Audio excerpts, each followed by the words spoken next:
Number 2. You're kidding. I am not comedian. I don't kid. No. I'm the number 2 most famous comedian in all of the Middle East? Yes! Who's number 1? Jeff Dunham.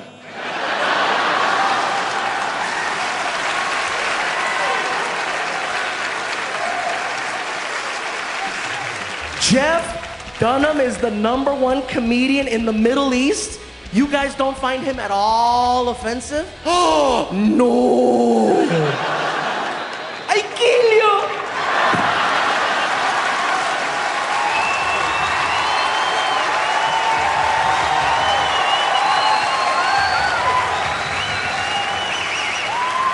When I heard that, you guys, I was like, you know what? They get it. They get it. So I'm like, we're cool. We're sitting, we're driving, we're heading towards downtown.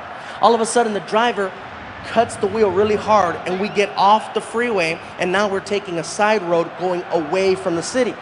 And I'm like, excuse me, where are we going? We're going to the show. I go, it says here that we're staying in the city. Yes, you're staying in the city, but the show is somewhere else. That doesn't make sense. Why would you have the show somewhere else? How come you don't have it in the city? And then he broke it down. My friend, here in Riyadh, it is very different, okay? Your type of entertainment is forbidden in the city. There are people called religious police that hold up the traditions. They keep it so that it's very traditional. It is not allowed. The social gathering is a no-no. We must go somewhere secret in the desert.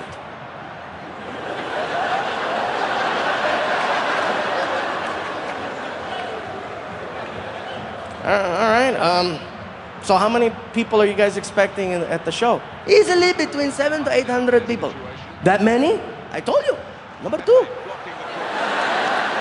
And sure enough, you guys, we pull up to this racetrack in the middle of the desert, and there's a giant tent set up next to it, and there's 800 people roughly there for a comedy show. And as soon as we pull up, radios start popping out. Just and I keep hearing on all the radios, fluffy, fluffy, fluffy, fluffy. All of a sudden, some guy runs up on the stage and they hand him a microphone and he starts yelling to the crowd. I don't know what he's saying, but I've seen enough hip hop to recognize a hype man.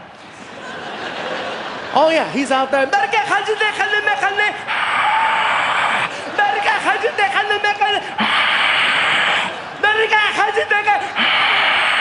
And then I get the biggest introduction of my life. And now, direct from the United States of America, here he is, Gabriel Iglesias! And the crowd starts going, fluffy, fluffy, fluffy. And when I heard that, I freaked out. I was like, oh my God, this is gonna be an amazing show. So I ran to the stage as fast as I could. I'm not a runner. I booked it to the stage, you guys, because I was so excited. And when I got to the front, it clicked that in Saudi Arabia, they still have segregation. And I didn't find out till the last second because I saw a line going down the middle. And on one side, men. Other side, women. And all the women in the front row were covered from head to toe. All I saw was this. Oh yeah, I had no idea I was performing for Assassin's Creed. I didn't know that.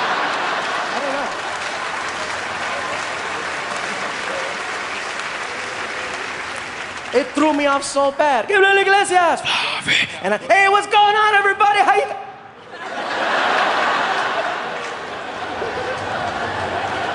I froze. I've been doing this for 15 years. I don't freeze, but that threw me off so bad. I didn't know what to say. All of a sudden, men start yelling my jokes at me. My friend, do the donkey, do the donkey. Hey, chocolate cake, chocolate cake. Guy in the front, make fun of me. Hell no. And the people started laughing. The women were laughing just as hard as the men. You know, granted, some of them I couldn't see, but for the most part, it's like, and I'm not trying to be disrespectful. You know, they're moving and laughing. I even had fun with one of the girls. I said, oh, I saw your neck. She said, you're going to get me in trouble. The Saudis had such an amazing sense of humor. They were laughing and carrying on, and I had no idea they were going to be like that. And then after the show, I got a chance to meet some of the locals. And one guy was almost in tears. He was so emotional. He walks up to me and he's just like, I cannot believe that I am standing here in front of you, Mr. Fluffy. oh, well, thank you. Please, when you return to United States or wherever you travel, let the people know what you saw, okay? Let them know that we are not all bad, that we are not all those bad people from Fox News, okay? You let them know, because we see Fox News, and Fox News believes that everybody in Middle East is bad. Everybody's terrorist. Everybody has a bomb. He has a bomb. He has a bomb. He has a bomb. Oprah is here giving away bombs to everybody. Everybody has a bomb.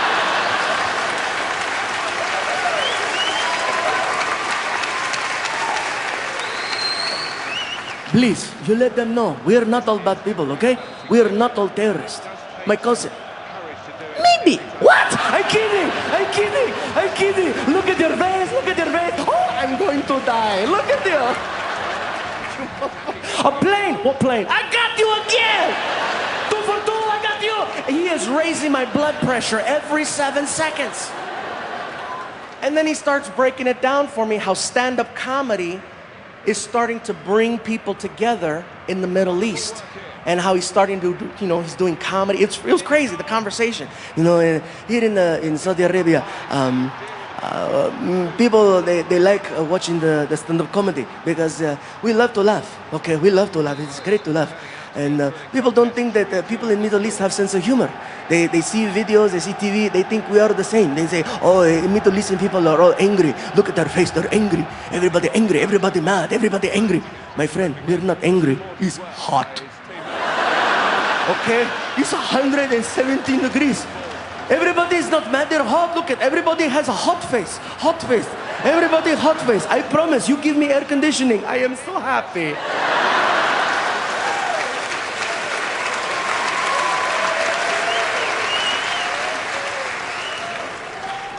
We are okay. We love to laugh. I've been doing the stand-up comedy for about 6 months now, and I have jokes.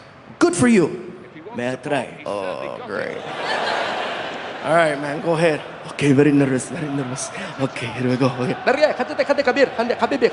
okay, here we go. 2 Jews walk into a bar.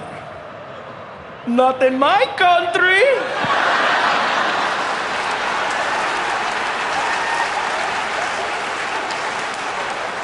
Man, you're gonna get my ass arrested, bro. We wound up doing shows all over the Middle East. We were in Riyadh, Bahrain, Dubai, Qatar, Doha, and each show, you guys, was more amazing than the last show. Not because there were so many people, but because the people were friendly. They were fun. They got all the references. I couldn't get over that. I honestly thought that they were gonna be like the people from Fox News. And I felt terrible. I felt terrible because I was judging them. I was prejudging them, and I thought that they were going to be a certain way. And I felt bad because all those years people were doing that to me, not really giving me a chance, and I was over there doing the same thing. I felt so bad. And then when I met the prince, I was still judging. 19 years old, and he's a prince. I thought he was going to be a brat. He walks up to me, and I was already like, what's up? I failed to realize that he's a prince, and he was brought up to be a prince. The way he carried himself, he intimidated me in about 18 seconds. Okay? I'm 36. And I'm, what's up? And he's like, Jibril. Excuse me? Jibril. Jibril?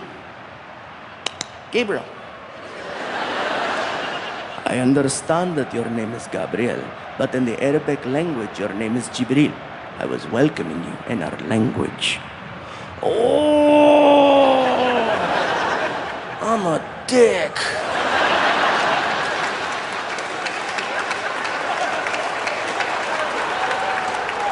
And I started already imagining what was gonna happen. I'm like, Jibril! Jibril! I'm so sorry. And he was